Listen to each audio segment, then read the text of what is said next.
শুরু করছি নৃসিংহ অবতার। তো আজ হচ্ছে ভক্তরক্ষক ভগবান নৃসিংহদেবের শুভ আবির্ভাব তিথি। তো আমরা আজকে এই অবতারটা আমাদের সিলেবাসের অংশ ছিল, আমরা এটা আজকে শেষ করব।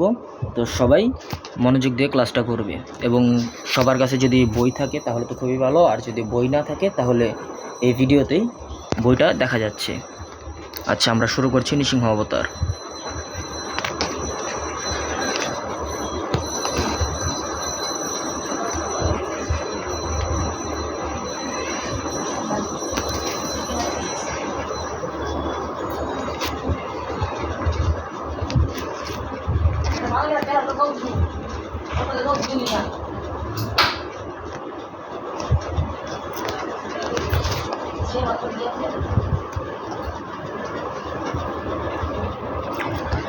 আশা করছি দেখা যাচ্ছে স্পষ্টই।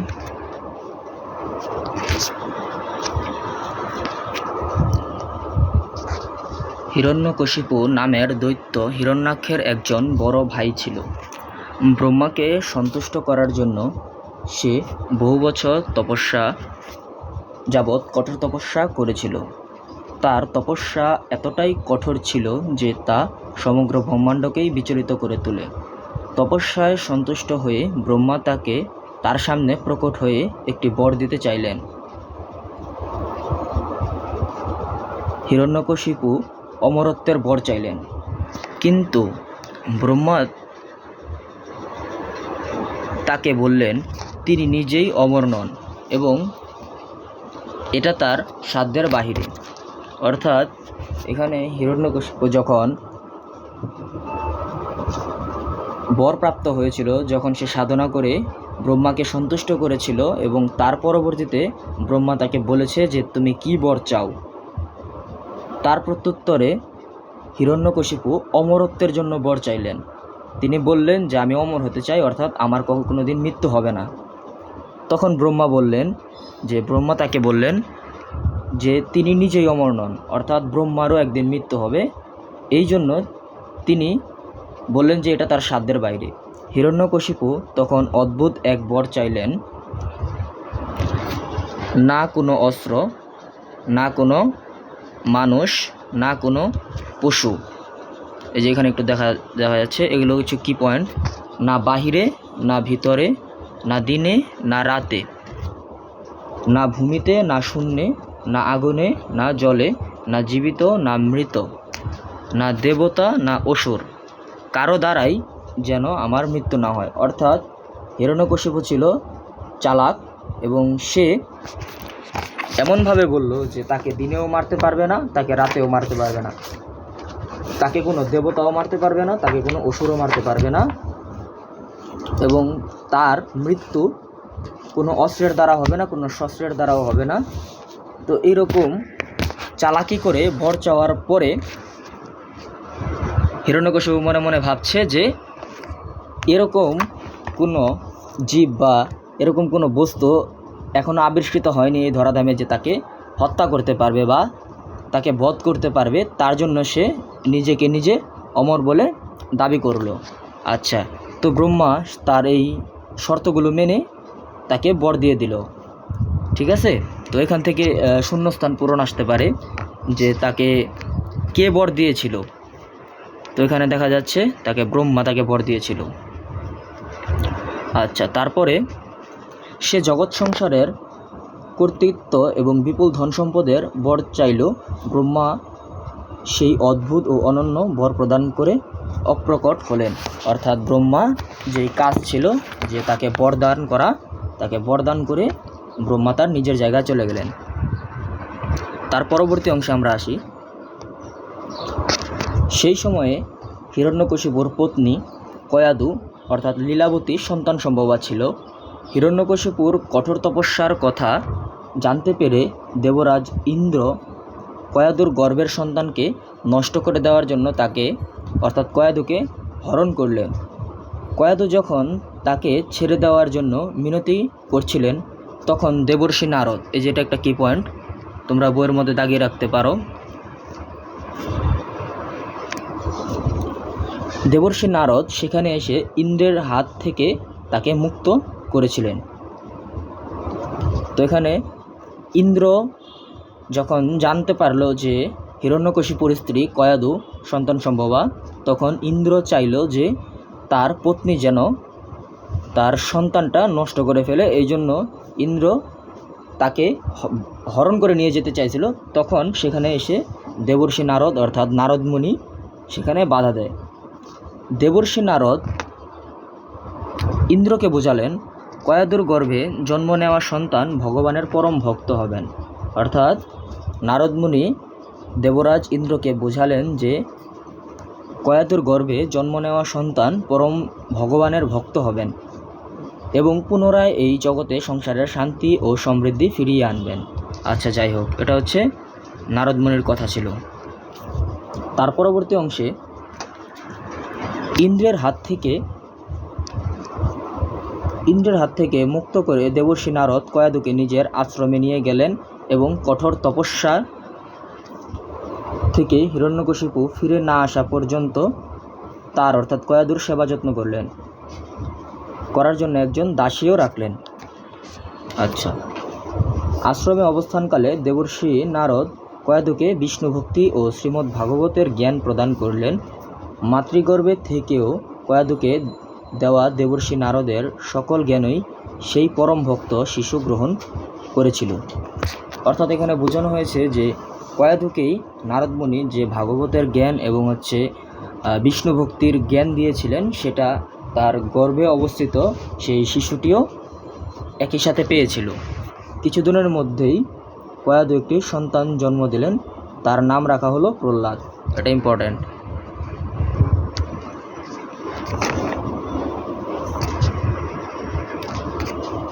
আচ্ছা, পরবর্তীতে হিরণ্যকশিপু নিজের রাজ্যে ফিরে আসার পর দেবর্ষি নারদ কয়াদু ও প্রহ্লাদকে তার কাছে ফিরিয়ে দিলেন। বর দ্বারা বিপুল শক্তি অর্জন করে সামান্য পরিমাণ সময়ও নষ্ট না করে হিরণ্যকশিপু ভগবান বিষ্ণুর ভক্তদের অত্যাচার করে স্বর্গ মর্ত অধিকার করে নিল। তো সে যখন তার কাছে যখন একটা পাওয়ার চলে আসছে, সে তখন কারো কথা না শুনে কোনো দিকে না তাকিয়ে সে সরাসরি কী করলো, স্বর্গ মর্ত পাতাল সমস্ত জায়গা একেবারে দখলে নিয়ে নিল। হিরণ্যকশিপু অত্যাচারে অতিষ্ঠ হয়ে সকল দেবতারা ভগবান বিষ্ণুর শরণাপন্ন হলেন। ভগবান বিষ্ণু তাদের আশ্বাস দিয়ে বললেন, যদিও হিরণ্যকশিপু নিজের পুত্রকে ভগবানের পরম ভক্ত যে ছিল কোনো পীড়ন দেয়, তবেই তিনি তাকে অর্থাৎ হিরণ্যকশিপুকে বধ করবেন। তো তখন দেবতারা যখন হিরণ্যকশিপুর নিয়ে অভিযোগ করছিল ভগবান বিষ্ণুর কাছে, তখন বিষ্ণু বললেন যে তিনি তার পুত্রকে অর্থাৎ আমার পরম ভক্তকে যদি এক ফোঁটাও কষ্ট দেয় তাহলে আমি তাকে বধ করব। আচ্ছা, তার পরবর্তী অংশে প্রহ্লাদ বড় হওয়ার সাথে সাথেই তার সমস্ত জাগতিক বন্ধুদের সঙ্গ ত্যাগ করল। তার কাছে সমস্ত জগতেই বিষ্ণুময় মনে হতো। শিশুদের জাগতিক কর্মকাণ্ড ও খেলাধুলায় আকৃষ্ট না হয়ে প্রহ্লাদ সর্বদাই ভগবানের মহিমা কীর্তন করত। আচ্ছা, তো আমরা পরবর্তী পৃষ্ঠায় যাচ্ছি। নিজের পুত্রের এমন আচরণে হতবাক হয়ে হিরণ্যকশিপু প্রহ্লাদকে বিদ্যা অর্জনের জন্য শুক্রাচার্যের আশ্রমে পাঠালেন। তো এই লাইনটা একটু ইম্পর্ট্যান্ট। শুক্রাচার্য ছিল অসুরদের গুরু। শুক্রাচার্যের আশ্রমে পাঠালেন।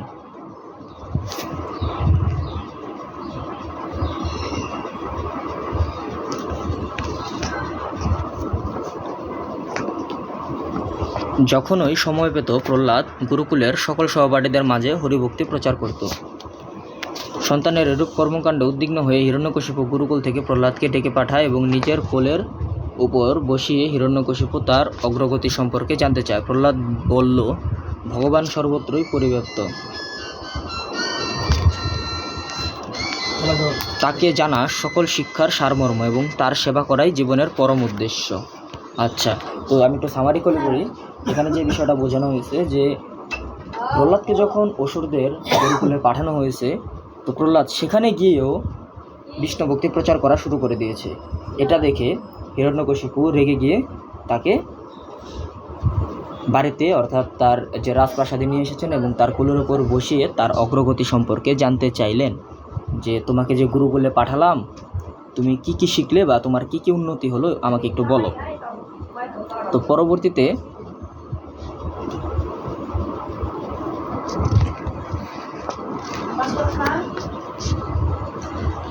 প্রহ্লাদ বলল যে ভগবান সর্বত্রই পরিব্যাপ্ত এবং তাকে জানা সকল শিক্ষার সারমর্ম, তার সেবা করাই জীবনের পরম উদ্দেশ্য। এবার আসি, তা শুনে হিরণ্যকশিপু ক্ষিপ্ত হয়ে যায় এবং নিজ পুত্রের উপর ক্রুদ্ধ হয়ে গুরুকুলের শিক্ষক ষণ্ড ও অকর্মকে সতর্ক করে প্রহ্লাদকে আবার শিক্ষা অর্জনের জন্য পাঠানো হয়।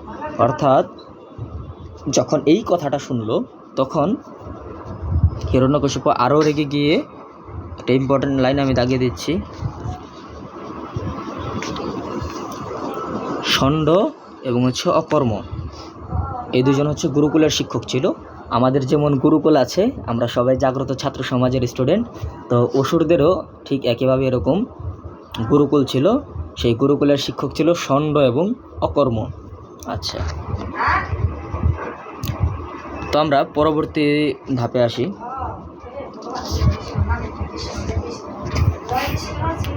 এখানে ধর্ম, অর্থ, কাম, মোক্ষ সব কিছুই কেবল জড়জাগতিক জীবনের জন্য বলে সেখানকার শিক্ষকেরা শিক্ষা দেয়। আচ্ছা, সন্তানেরা কোনো অগ্রগতি হবে না ভেবে হিরণ্যকশিপু প্রহ্লাদকে কঠোর শাস্তি দেওয়ার জন্য তার সৈন্যদের নির্দেশ দিলেন। তো হিরণ্যকশিপু যখন বুঝতে পারলো যে এই গুরুকুলে পাঠিয়েও প্রহ্লাদের কোনো শিক্ষা হচ্ছে না, মানে তার যে অসুরদের যে বিদ্যা, সেই অসুরদের বিদ্যা তো সে গ্রহণ করছেই না, বরং সেখানে গিয়ে বিষ্ণু ভক্তি প্রচার করছে। এই জন্য হিরণ্যকশিপু তার যে সৈন্য সামন্ত ছিল, সৈন্য সামন্তদের নিয়ে বললেন যে তাকে শাস্তি দাও।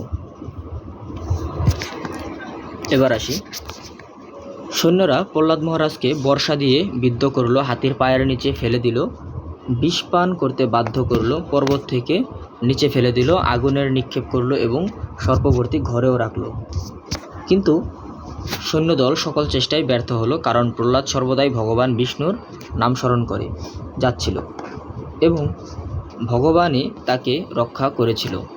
এতটুকু ছোট বালক কিভাবে এত দৃঢ় সংকল্পিত হয় তা ভেবে হিরণ্যকশিপু হতবাক হয়ে যায়। ক্রুদ্ধ হয়ে তার সন্তানের কাছে জানতে চাইল এত শক্তি সে কোথা থেকে পায়। হিরণ্যকশিপু যেখানে ভগবানের কাছ থেকে শক্তিপ্রাপ্ত হয়ে সেও একই স্থানে হতে শক্তি প্রাপ্ত হয়েছে বলে প্রত্যুত্তরে জানায়। অর্থাৎ এখানে বলা হয়েছে যে হিরণ্যকশিপু যেখানে ভগবানের কাছ থেকে শক্তিপ্রাপ্ত হয়েছে সেও একই স্থান হতে শক্তিপ্রাপ্ত হয়েছে বলে প্রত্যুত্তরে জানায়। আচ্ছা,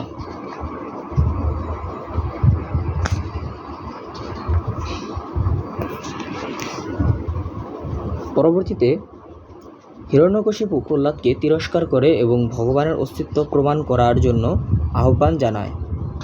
প্রহ্লাদ বলেন ভগবান সর্বত্রই বিরাজ করেন। তারপরও হিরণ্যকশিপু প্রহ্লাদের কথা অবজ্ঞা করে রাজপ্রাসাদের একটি স্তম্ভের দিকে তাকিয়ে প্রশ্ন করল। আচ্ছা, এখানে স্তম্ভ শব্দের অর্থ হচ্ছে খাম। আমাদের সবার বাড়িতেই খাম আছে না, সেই খাম বা পিলার বলা হয়ে থাকে, সেটা হচ্ছে স্তম্ভ। তো রাজপ্রাসাদে, তো এখানে যদি আমরা একটু আসি, এই যে ছবিটা দেখা যাচ্ছে, এই যে হচ্ছে পিলার বা খাম।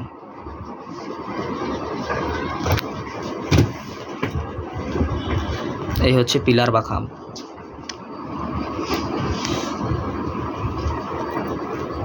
তো যাই হোক, তো একটি স্তম্ভের দিকে তাক করে বললেন যে তোমার বিষ্ণু কি এখানে আছে?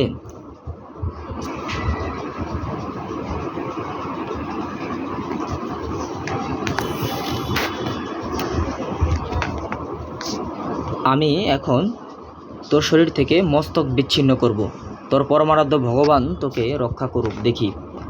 এভাবে বারবার তিরস্কার করে হিরণ্যকশিপু তার খড়গ হাতে নিয়ে সিংহাসন থেকে উঠে মহাক্রোধে সেই স্তম্ভের মুষ্টাঘাত করল। তো এখানে দুইটা শব্দ আছে ইম্পর্টেন্ট, দেখো।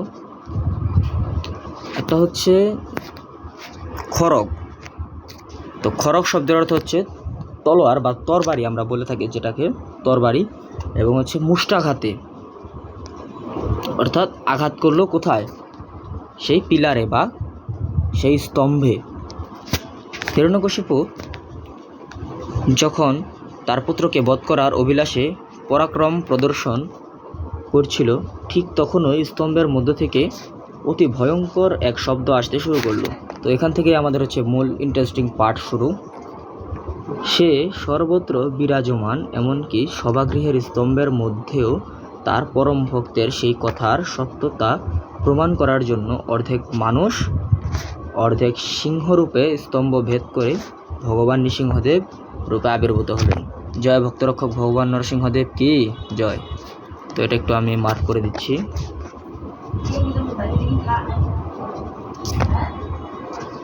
ভগবান নৃসিংহদেব রূপে আবির্ভূত হলেন। যাই হোক, এরপরে ভগবান বিষ্ণু তাকে বধ করার জন্য পরিকল্পনা করেছেন ভেবে হিরণ্যকশিপু ভগবানের সাথে যুদ্ধ করার জন্য উদ্যত হলেন।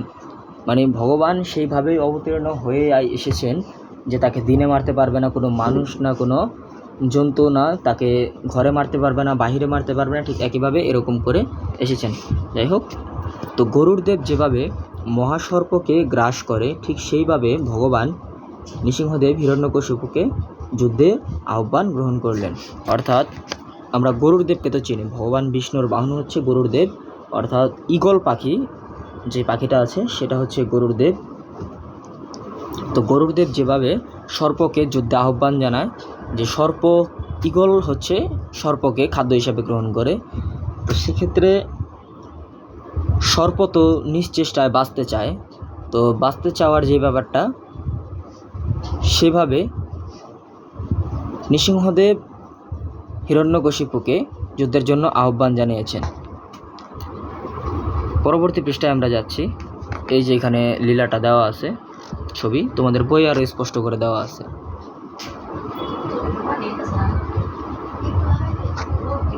আচ্ছা, পরবর্তী পৃষ্ঠাতে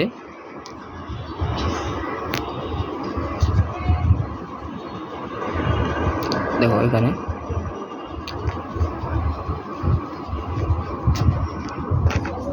গোধূলি লগ্নে সূর্য যখন পশ্চিম আকাশে অস্ত যাচ্ছিল, ঠিক তখনই ভগবান নৃসিংহদেব প্রাসাদের দ্বারে দৈত্য হিরণ্যকশিপুকে ধরে তার কোলের উপর তুলে তীক্ষ্ণ নখের দ্বারা বিদ্ধ করে বধ করলেন। ব্রহ্মার থেকে প্রাপ্ত বর ঠিকই রেখে ভগবান নৃসিংহদেব হিরণ্যকশিপুকে বধ করলেন। তাহলে আমরা এখন আসি পয়েন্টে, যে হিরণ্যকশিপু যখন ব্রহ্মার কাছে বর প্রাপ্ত হয়েছিলেন, সেক্ষেত্রে এই যে এখানে পয়েন্টগুলো দেওয়া আছে, একটু দেখলেই হবে।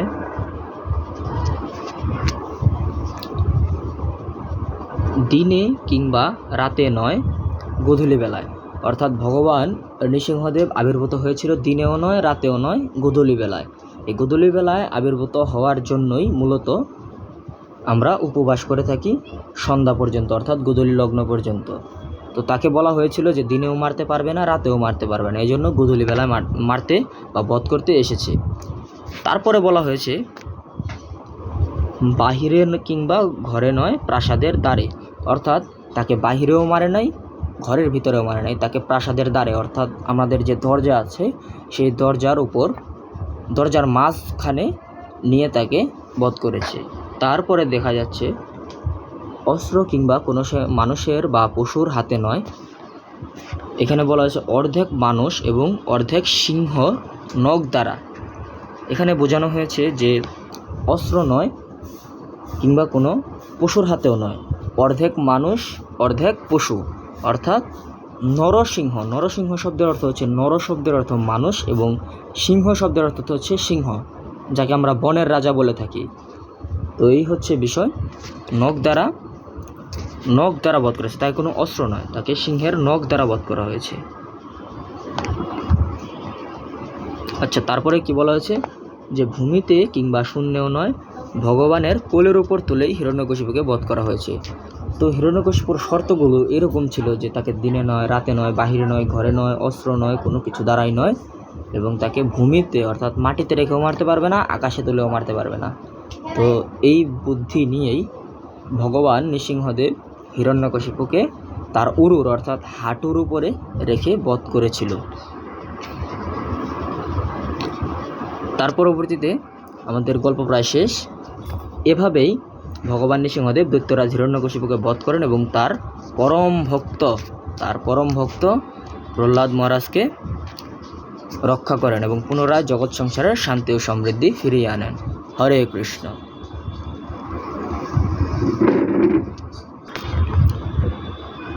তো তোমাদের গল্প এখানেই শেষ। শান্তি ও সমৃদ্ধি ফিরিয়ে আনেন। তো এই জন্য বলা হয়েছে যে পৃথিবীতে যখনই ধর্মের গ্লানি হয় এবং অধর্ম বেড়ে যায়, তখনই আমি অর্থাৎ পরমেশ্বর ভগবান শ্রীকৃষ্ণ নিজেকে সৃষ্টি করেন সাধুদের পরিত্রাণ এবং দুষ্কৃতিকারীদের বিনাশ করার জন্য তিনি যুগে যুগে অবতীর্ণ হন। তো এর জন্যই ভগবান অসুর যে কোনো রূপ ধরেই আসুক না কেন, যে কোনোভাবেই আসুক না কেন, ভগবান তাকে বধ করার জন্য বা তাকে হত্যা করার জন্য সদা প্রস্তুত। তো এখানে আমরা দেখতে পাচ্ছি যে কিছু শব্দ আছে, এগুলো তোমাদের পরীক্ষার জন্য লাগবে না। তো আপাতত তোমরা চাইলে পরবর্তীতে পড়তে পারো, এগুলো লাগবে না তোমাদের। আপাতত পরীক্ষার জন্য এগুলো তোমাদের লাগবে না, শুধুমাত্র পরীক্ষার জন্য তোমরা যেগুলো পড়বে আমি সেগুলো বলে দিচ্ছি। তো এখানে হচ্ছে একটা নৃসিংহদেবের ছবি দেওয়া হয়েছে। দেখা যাচ্ছে যে নৃসিংহদেব যখন হিরণ্যকশিপুর সাথে যুদ্ধ করছিল সেই মুহূর্তটা তোমাদের বইয়ে দেওয়া আছে, তোমাদের কালারিং ছবি দেওয়া আছে। আর একটা যে বিষয়, আমি এখন অনুশীলনীটা সলভ করে দেব। তো এখানে সলভ করাই আছে। দেখো ক নাম্বারে বলা হয়েছে যে দৈত্যরাজ ড্যাশ অমর ও বিপুল শক্তির অধিকারী হতে চেয়েছিলেন। তো এখানে এ নাম্বারে হচ্ছে দৈত্যরাজ হিরণ্যকশিপু। আমি একটু দেখিয়ে দিচ্ছি, দৈত্যরাজ হিরণ্যকশিপু। তাহলে আমাদের এক নাম্বারে কি হবে? হিরণ্যকশিপু হবে। পরবর্তীতে খ নাম্বারে প্রহ্লাদ ভগবানের, খ নাম্বারে কি আছে? প্রহ্লাদ ভগবানের ড্যাশ ভক্ত ছিল। তো একনিষ্ঠ কি ছিল? প্রহ্লাদ ভগবানের একনিষ্ঠ কি ছিল?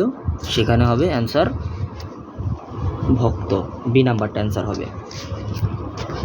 তার পরবর্তীতে গ নাম্বার যে অংশটা, সেটা হচ্ছে অর্ধেক মানুষ এবং অর্ধেক সিংহ রূপকে ভগবানের ড্যাশ অবতার বলা হয়। সেখানে কি অবতার বলা হয়?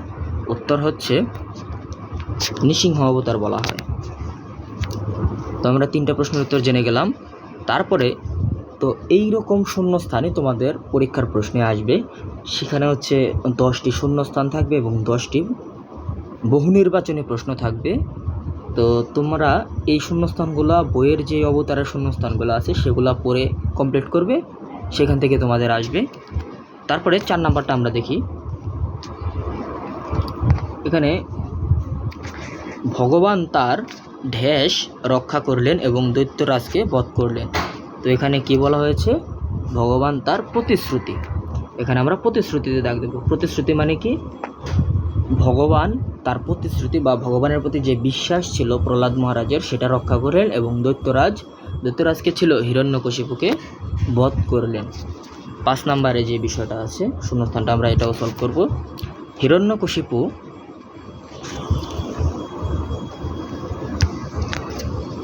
হিরণ্যকশিপু বিভিন্ন উপাদেয় প্রহ্লাদকে ড্যাশ করতে চাইলেন।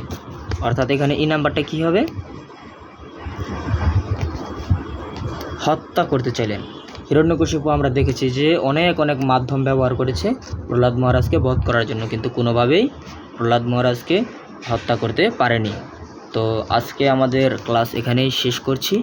তোমাদের যদি কোনো প্রশ্ন থাকে তাহলে হোয়াটসঅ্যাপে, সেখানে গ্রুপে জিজ্ঞাসা করবে এবং এই গল্পটি সুন্দরভাবে তোমরা রিডিং করবে। তো আজকে আমাদের ক্লাস এখানেই শেষ। সবাই গল্পটা পড়বে এবং সবাই নিজে নিজে পরীক্ষার জন্য প্রস্তুতি নেবে। এই যে আমাদের সিলেবাসটাও দেওয়া আছে। তো সবাইকে ধন্যবাদ।